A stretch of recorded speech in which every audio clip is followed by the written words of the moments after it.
주 예수님의 재림의 시일, 날짜와 시간에 대하여 첫 번째, 그 시일은 알 수 없다.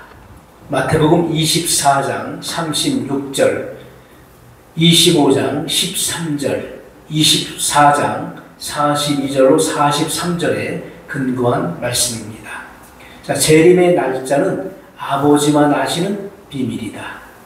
자, 모든 사람, 만인이 알고자 하는 날짜를 왜 비밀로 하셨을까? 자, 여기에 대한 대답은 첫 번째, 참과 거짓, 진짜와 가짜 신자를 구별하시기 위함이다. 두 번째, 인간의 망동을 피하려 하십니다. 자, 우리가 망동이라고 하는 것은 아무 분별 없이 망령되이 행동하는 것을 의미하죠.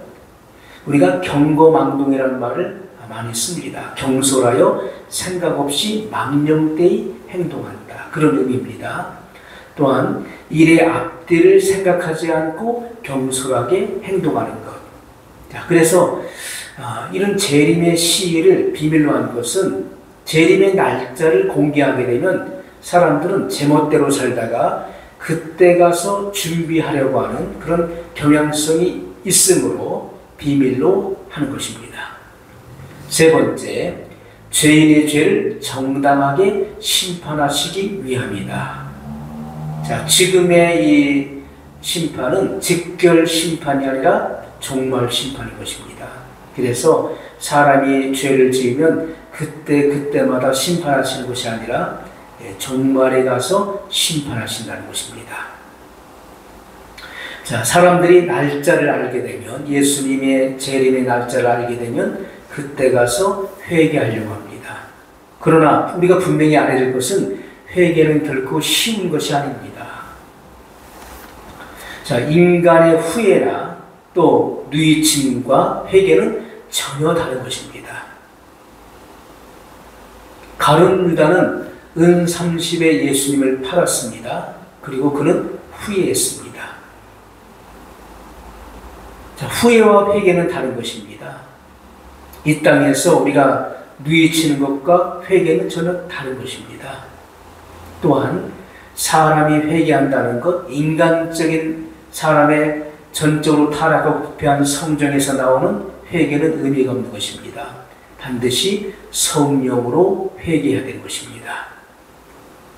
자, 그러므로 이 회개에 대한 이 말씀은 요한일서 1장 9절에 분명히 기록되어 있습니다.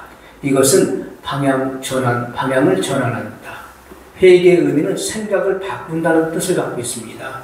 생각이 바뀌면 행동이 바뀌고, 행동이 바뀌면 반드시 열매가 맺어지는 것이죠.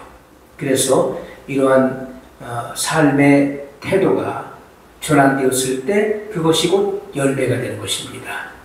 그러므로 이와 같은 예수님의 재림의 그 비밀의 날짜를 안다는 자나 단정하는 사람은 거짓말자입니다.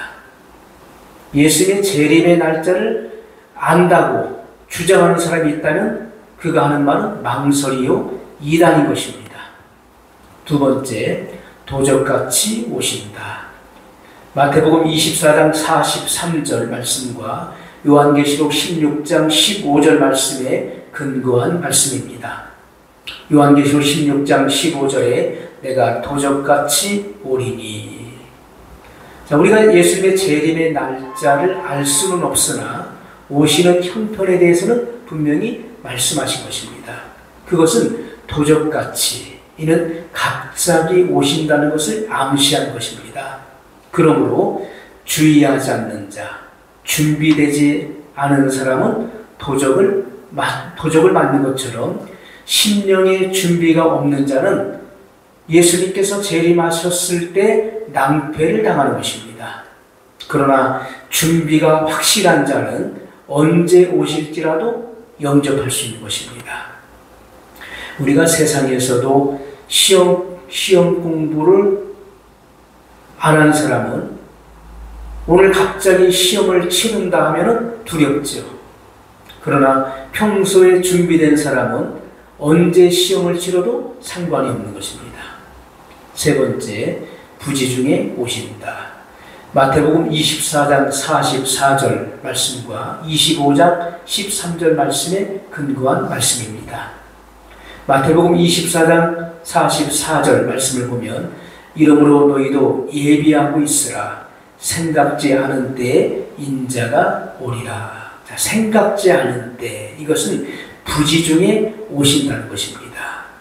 우리가 생각지 않은 때, 부지 중에 라고 하는 그 말은 부주의를 의미하는 것인데, 이것은 조심하지 않다, 소홀히 하다, 경솔하다, 등한히 하다, 또 대수롭지 않게 여기다, 적당히, 대강, 건성으로 하다, 흐리멍텅하다, 아무렇게나 하다, 꼼꼼하지 못해 저지르는 실수, 세심하지 못하다, 자신을 관리하지 못하고 방임하는 것, 이런 의미들을 가지고 있는 낱말인 것입니다. 자, 그러므로 우리가 누가복음 21장 34절에 증거하고 있는 것처럼 너희는 스스로 조심하라. 그렇지 않으면 방탕함과 술 취함과 생활의 염려로 마음이 둔하여지고 뜻밖의 그날이 덫과 같이 너희에게 임하리라. 자, 이렇게 준비하지 않는 사람, 조심하지 않는 사람은 주님의 재림의 날이 덫과 같이 임한다는 것입니다. 자, 정신없는 처녀가 혼인날을 잊어버리고 있다가 갑자기 혼인날을 당하여서 벼락단장하는 것처럼 벼락단장해서 신랑의 눈밖에 나서 파혼을 당한다. 자, 그러므로 등불을 예비하지 못한 처녀가 그런 사람이라는 것입니다. 그러므로 이 말씀을 듣는 모든 성도들은 깨어나야 되는 것입니다. 잠자는 성도들이 깨어나서 부지 중에 오실 주님을 예비해야 되는 것입니다. 준비해야 되는 것입니다. 네 번째, 주님은 밤중에 오신다. 마태복음 25장 6절에 보면 밤중에 소리가 나되 보라 신랑이로다 맞으러 나오라. 자, 나와서 맞이하는 것입니다. 나와서 맞이하는 것이다. 자, 이 밤중은 24시간, 이 어두운 밤중을, 시각적인 밤중을 말하는 것이 아니라 심령계의 밤을 가리키는 것이다. 그래서 지금은 심령의 밤중인 것입니다.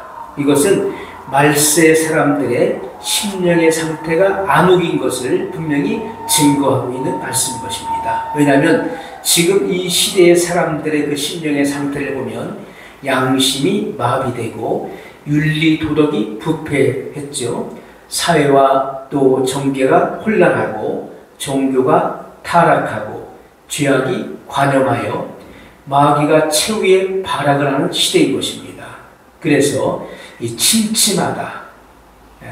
우리가 이 침침하다는 것은 잠길 침자예요. 사물이 보일랑 말랑할 정도로 빛이 매우 약하고 어둡다. 이것은 아주 깊은 밤을 의미하는 것입니다. 침침하다. 그래서 이와 같이 죄악이 관영하고 마귀가 최후의 발악을 하기 때문에 이 세상은 침침하다. 그래서 매우 빛이 약하고 어두운 시대다. 그러므로 등불을 예비한 자만이, 기름 등불을 예비한 자만이 재림에 오시는 주 예수님을 영접할 수 있는 것입니다.